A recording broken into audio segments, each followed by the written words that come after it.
Hello everyone, welcome to paramedical विज्ञान। मेरा नाम दीपांशु है और स्वागत है आप सबका पैरामेडिकल विज्ञान यूट्यूब चैनल पे। आज का हमारा टॉपिक है एंडोप्लाज्मिक रेटिकुलम। आज के लेक्चर में जानेंगे एंडोप्लाज्मिक रेटिकुलम की एनाटॉमी फिजियोलॉजी। तो एंडोप्लाज्मिक रेटिकुलम जो है वो सबसे पहले पोर्टर ने डिस्कवर किया था। इसका जो स्ट्रक्चर होगा आपको देखने में ये मिलता है, ये इसका स्ट्रक्चर होता है। इसके आपको ये वाले एरिया में जो आपको दिखेगा ना, पीछे की साइड पे, आपको नीचे की साइड पे, ये क्या है, स्टार्ट कहाँ से हो रहा है, ये स्टार्ट हो रहा है आपका, ये आपका जो बना रहा है रेड लाइन से, ये आपका न्यूक्लियर मेम्ब्रेन है। अंदर आपका क्या होगा, न्यूक्लियस होगा। ओके, तो अंदर क्या होगा, आपका न्यूक्लियस होगा। ये आपकी न्यूक्लियर मेम्ब्रेन आ गई। तो इधर से आपका स्टार्ट होगा और कहाँ तक जाएगा आपका, ये बाहर में आपकी सेल मेम्ब्रेन बनाता हूँ या फिर प्लाज्मा मेम्ब्रेन बनाता हूँ, इधर तक आपको ये मिलता है। तो बाहर तक आपको इधर से न्यूक्लियस मेम्ब्रेन से आपका आपके प्लाज्मा मेम्ब्रेन तक प्रॉपर्ली आपको देखने को मिल जाएगा ये। ओके, अब जो एंडोप्लाज्मिक रेटिकुलम है, इसमें मतलब क्या होता है इसका, एंडोप्लाज्मिक का मतलब होता है concentrated in the inside of the cytoplasm या फिर एंडोप्लाज्म। रेटिकुलम या इसको क्या बोलते हैं, नेटवर्क लाइक अपीयरेंस। इन दोनों का मतलब क्या है, इसको रब करता हूं मैं। तो site concentrated in the inside of the cytoplasm, आपका जो आपको मैंने बताया था, ये वाला जो एरिया होता है उसको साइटोप्लाज्म बोलेंगे। तो साइटोप्लाज्म जो है उसके अंदर क्या है, एंडोप्लाज्म वाले एरिया में मैंने बताया था आपको कि साइटोप्लाज्म के आपके 3 पार्ट होते हैं, एक्टोप्लाज्म, एंडोप्लाज्म, मेसोप्लाज्म। तो उसका जो अंडर वाला जो एरिया होगा, मतलब कि एंडोप्लाज्म वाला जो एरिया होता है, उस साइड में क्या होगा, ये कंसंट्रेटेड होगा, बहुत ज्यादा कंसंट्रेटेड होता है। इस वजह से इसको बोलते हैं एंडोप्लाज्मिक rather देन एक्टोप्लाज्मिक या फिर मेसोप्लाज्मिक रेटिकुलम। ओके, तो इसी वजह से इसको क्या बोलेंगे, इसको हम एंडोप्लाज्मिक रेटिकुलम। और रेटिकुलम का मतलब क्या होगा, नेटवर्क लाइक अपीयरेंस। तो नेटवर्क आपका बना रखा है इसने एक, तो इसको हम क्या बोलते हैं, इसी वजह से रेटिकुलम या फिर रेटिकुलर। तो इसी वजह से इसको हम क्या बोलेंगे, एंडोप्लाज्मिक रेटिकुलम बोलते हैं। It is composed of interconnected tubules and flattened sacs called cisternae. तो ये आपका किससे बना होता है, इंटरकनेक्टेड ट्यूब्यूल्स से बना होता है। आपका इधर आपको ट्यूब दिख रही होंगी, ये ट्यूब सारी एक दूसरे से क्या है, कनेक्टेड है। तो ये आपका क्या है, आपका स्मूथ, वैसे आपका स्मूथ एंडोप्लाज्मिक रेटिकुलम होता है ये, तो ये भी एंडोप्लाज्मिक रेटिकुलम का ही पार्ट होता है। तो ये आपको ट्यूब्यूल्स दिख रहे हैं, ये आपका फ्लैट सैक्स दिख रहे हैं। तो ये दोनों क्या है, आपका इनसे आपका मिलकर बना होता है ये। ओके, इसकी मेम्ब्रेन जो होती है, इसकी थिकनेस कितनी होती है, 5 to 8 नैनोमीटर। तो इसकी जो मेम्ब्रेन होगी उसकी कितनी थिकनेस होगी, 5 to 8 नैनोमीटर इसकी थिकनेस होगी, मोटाई होगी। इसका जो ल्यूमन का स्पेस होगा वो कितना होगा, RER में 20 to 30 और SER में 30 to 60 नैनोमीटर्स। तो आपका जो रफ एंडोप्लाज्मिक रेटिकुलम होता है, मतलब RER, तो रफ एंडोप्लाज्मिक रेटिकुलम जो होगा उसमें जो ल्यूमन होगा, तो ये वाला आपका, जैसे मैं दिखाऊं आपको ड्रॉ करके, रेड कलर से आपको दिख रहा है जो ये वाला जो स्पेस है ना, इसको हम क्या बोलेंगे, ल्यूमन बोलेंगे। जो आपको रेड रेड मार्क हो रहा है, या फिर मैं आपको ब्लैक कलर से मार्क करके दिखाऊं, तो ये वाला जो स्पेस है ना, इसको हम क्या बोलेंगे, ल्यूमन बोलेंगे। ओके, ऐसे ही अगर मैं इसमें दिखाऊं ये वाले में, तो आपको ट्यूब्यूल्स में जो दिख रहा है स्मूथ एंडोप्लाज्मिक रेटिकुलम में कितना होगा, ये 30 to 60 होगा। और आपका RER में, इस वाले में कितना होगा, ये RER है, इसमें कितना था, 20 to 30 नैनोमीटर। ओके, तो ये आपका होता है। अब हम बात करते हैं फॉर्म्स ऑफ एंडोप्लाज्मिक रेटिकुलम। जो एंडोप्लाज्मिक रेटिकुलम होता है उसकी कौन कौन सी फॉर्म्स होती हैं, कौन कौन सी शक्ल होती हैं, या फिर आप बोल सकते हैं किसके शेप में आपको पाया जाता है वो। सबसे पहली फॉर्म आती है उसकी लैमिनर फॉर्म या फिर सिस्टर्ने। सेकंड फॉर्म आती है इसकी वेसिकुलर फॉर्म या फिर वेसिकल। और थर्ड फॉर्म आती है इसकी ट्यूब्यूलर फॉर्म या फिर ट्यूब्यूल्स। तो लैमिनर फॉर्म, वेसिकुलर फॉर्म और ट्यूब्यूलर फॉर्म, इसको हम अभी देखते हैं।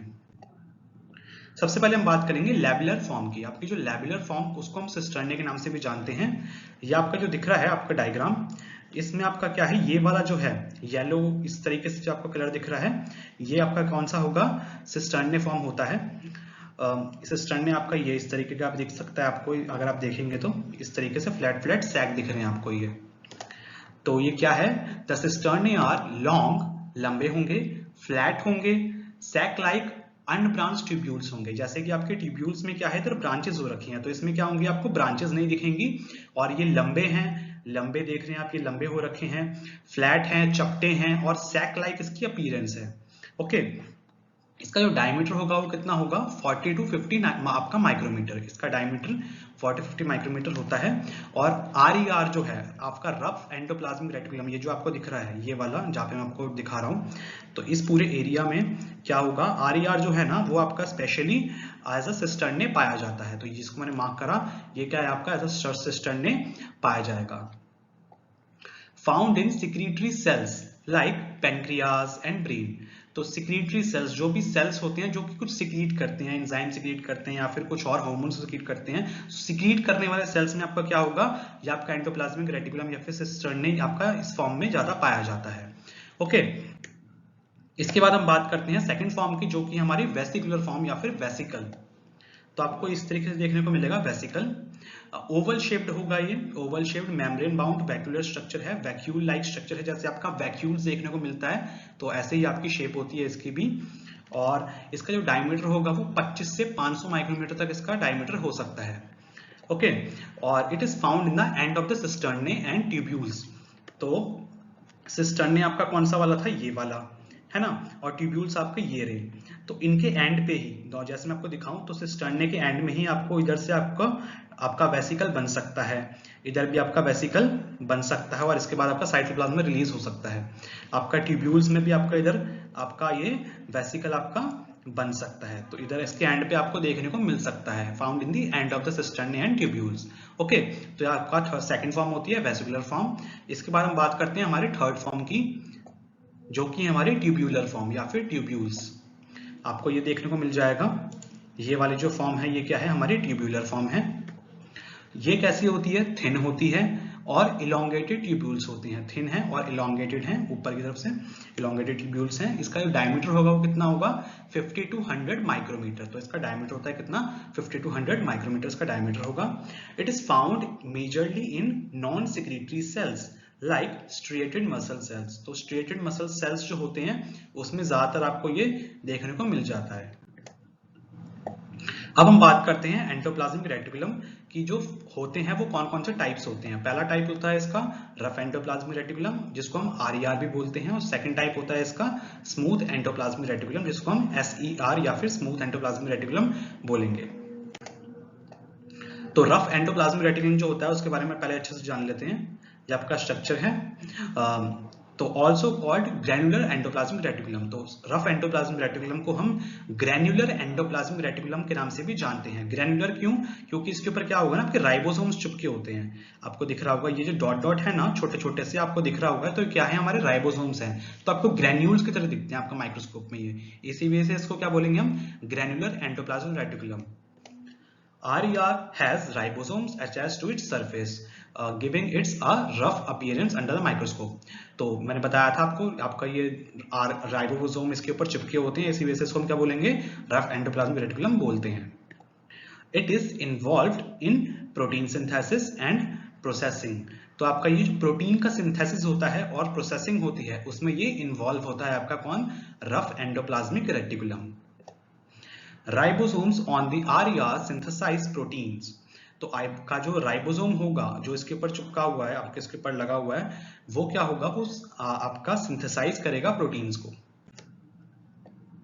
स्मूथ एंडोप्लाज्मिक रेटिकुलम के बारे में पढ़े हम, तो ये आपका स्मूथ एंडोप्लाज्मिक रेटिकुलम, जब जिसके ऊपर आपका राइबोसोम नहीं लगा हुआ, वो क्या है, हमारा स्मूथ वाला होगा। तो राइबोसोम इसके ऊपर नहीं लगा हुआ ट्यूब्यूल्स वाले फॉर्म में, तो ये क्या होगा, हमारा smooth endoplasmic reticulum. The smooth endoplasmic reticulum lacks ribosomes and appears smooth under a microscope। तो मैंने बताया इसके ऊपर राइबोसोम नहीं होगा, इसी वजह से इसको क्या बोलेंगे हम, स्मूथ। आपको स्मूथ दिखेगा आपको माइक्रोस्कोप में। It is involved in lipid metabolism. आपका जो लिपिड होगा उसके मेटाबॉलिज्म के लिए, डिटॉक्सिफिकेशन के लिए, और आपका कैल्शियम आयरन स्टोरेज में ये इन्वॉल्व होता है। The smooth endoplasmic reticulum synthesize lipids such as phospholipids and steroids, and also participates in the formation, also participates in the detoxification of drugs and toxins। तो आपका जो SER होता है वो लिपिड्स को सिंथेसाइज करेगा। कौन से लिपिड्स को सिंथेसाइज करेगा, फोस्फोलिपिड्स को, स्टीरॉइड्स को। फोस्फोलिपिड तो आपकी सेल मेम्ब्रेन बनाने में भी हेल्प करेगा, तो सेल मेम्ब्रेन भी आपका प्रेजेंट होगा, है ना। और साथ साथ ही क्या करेगा, पार्टिसिपेट करता है डिटॉक्सिफिकेशन ऑफ ड्रग्स और टॉक्सिन्स, हमारी बॉडी से उसको डिटॉक्सिफाई करने में, या फिर सेल से डिटॉक्सिफाई करने में। अब हम बात करते हैं फंक्शंस के बारे में कि आपके एंडोप्लाज्मिक रेटिकुलम के क्या क्या फंक्शंस होते हैं। सबसे पहला फंक्शन है इसका प्रोटीन सिंथेसिस एंड प्रोसेसिंग। आपकी जो प्रोटीन की सिंथेसिस होती है और प्रोसेसिंग होती है वो ये करता है। कैसे, देखते हैं। RER plays a vital role in protein synthesis. बहुत इंपॉर्टेंट रोल प्ले करता है RER, rough endoplasmic reticulum, protein की सिंथेसिस में। Ribosomes attach to their surface synthesise protein. जो राइबोसोम्स होंगे इसके सरफेस पे आपके लगे होते हैं, हमने देखा, वो क्या करेंगे, प्रोटीन को सिंथेसाइज करते हैं based on the instruction provide by the mRNA या फिर मैसेंजर आरएनए। तो मैसेंजर आरएनए जो है वो बताएगा उसको कि राइबोसोम को कि भाई ये वाला प्रोटीन बना दो, ये वाला प्रोटीन बना दो, तो वो उसके बेसिस पे वो वाला प्रोटीन बना देगा। जैसे आप फरमाइश कर देते हो कि मैगी खानी है, चाउमीन खानी है, ऐसे ही वो बन जाती है। तो ऐसे ही मैसेंजर आरएनए मैसेज दे देगा और राइबोसोम उसको बना देगा।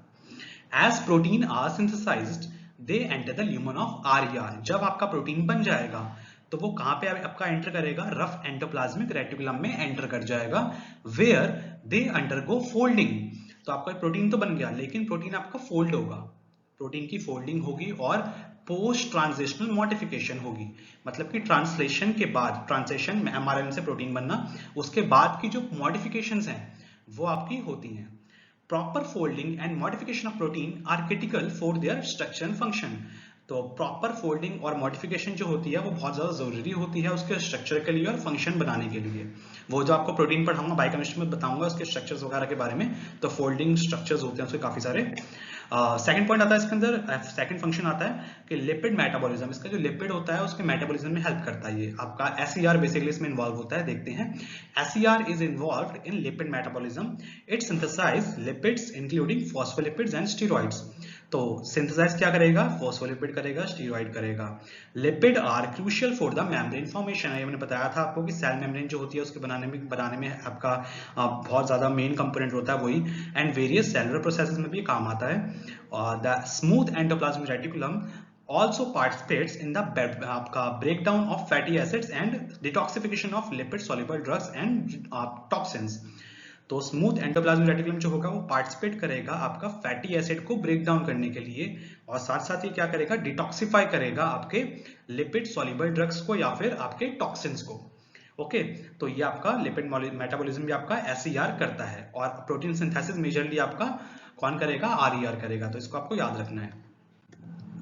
थर्ड पॉइंट आता है इसमें फंक्शंस में, डिटॉक्सिफिकेशन। तो डिटॉक्सिफिकेशन अलग से हमने पॉइंट दे दिया है। स्मूथ एंडोप्लाज्मिक रेटिकुलम जो है, एसईआर जो है, वो आपके पार्टिकुलर लिवर के जो सेल्स होते हैं उसमें वो रिस्पॉन्सिबल होगा कि वो ड्रग्स को डिटॉक्सिफाई करेगा और आपके जीनोबायोटिक्स को डिटॉक्सिफाई करेगा, हार्मफुल सब्सटेंसेस को डिटॉक्सिफाई वो करेगा। एंजाइम्स जो होते हैं स्मूथ एंडोप्लाज्मिक रेटिकुलम में, जैसे कि आपका साइटोक्रोम P450, ये एक एंजाइम है साइटोक्रोम P450 जो कि आपको एसईआर में देखने को मिल जाता है। ये मॉडिफाई करता है और डिटॉक्सिफाई करता है इन सब्सटेंसेस को, या आपके हार्मफुल सब्सटेंसेस, एंटीबायोटिक्स, ड्रग्स जो हैं, इनको डिटॉक्सिफाई करेगा, making them more soluble and easier to eliminate from the body, ताकि वो आपका बहुत ज्यादा सोल्यूबल हो जाए और आपकी बॉडी से इजिली आपके रिमूव हो जाएं। इसके बाद हमारा फोर्थ पॉइंट आता है। फोर्थ इसका फंक्शन क्या है, कैल्शियम हीमोस्टेसिस। आपका जो कैल्शियम होगा उसका भी रेगुलेशन करेगा हमारी बॉडी में। It stores calcium ions and release them in response to cell signals. जब भी सेल को जरूरत होगी वो आपका कैल्शियम आयन को रिलीज कर देगा, वरना वो उसको स्टोर करके रखता है हमारा endoplasmic reticulum. Okay, endoplasmic reticulum इसमें क्या होगा, calcium ion are essential for various cellular processes such as muscle contraction and cell signalling. तो आपका मसल कॉन्ट्रैक्शन करवानी हो, कॉन्ट्रैक्ट करवाना हो मसल को, आपका अगर सेल को कोई सिग्नलिंग करनी हो, पाथवे होता है, सेल सिग्नलिंग का ही पाथवे होता है आपका, तो उसमें अगर आपको उसको जरूरत होती है कैल्शियम आयंस की। जैसे आपको एग्जांपल दूं मैं, तो आपका कि जब आपका क्लॉट फॉर्मेशन होता है उसमें भी हर आपके स्टेप पे फिब्रिनोजन, प्रोथ्रोम्बिन, जब आपका सारे मिलकर आपके प्रोसेसेस बनाते हैं, तो आपके हर स्टेप पे आपका कैल्शियम आयंस आपका जरूरी होता है। तो वो भी एक सेल सिग्नलिंग ही है। ओके, तो उसमें भी आपका कैल्शियम आयन आपका जरूरी होगा। तो बहुत इंपॉर्टेंट है आपका कैल्शियम। तो उसकी हीमोस्टेसिस को मेंटेन करने के लिए आपका एंडोप्लाज्मिक रेटिकुलम आपका काम आता है। तो स्टूडेंट्स, ये हमारा छोटा सा लेक्चर था एंडोप्लाज्मिक रेटिकुलम का। आई होप कि आपके लिए बहुत ज़्यादा हेल्पफुल होगा, और अगर आपको वीडियो अच्छी लगी हो तो प्लीज़ अपने क्लासमेट के साथ वीडियो को शेयर करना। तो मिलते हैं हम नेक्स्ट वीडियो में, तब तक के लिए बाय बाय।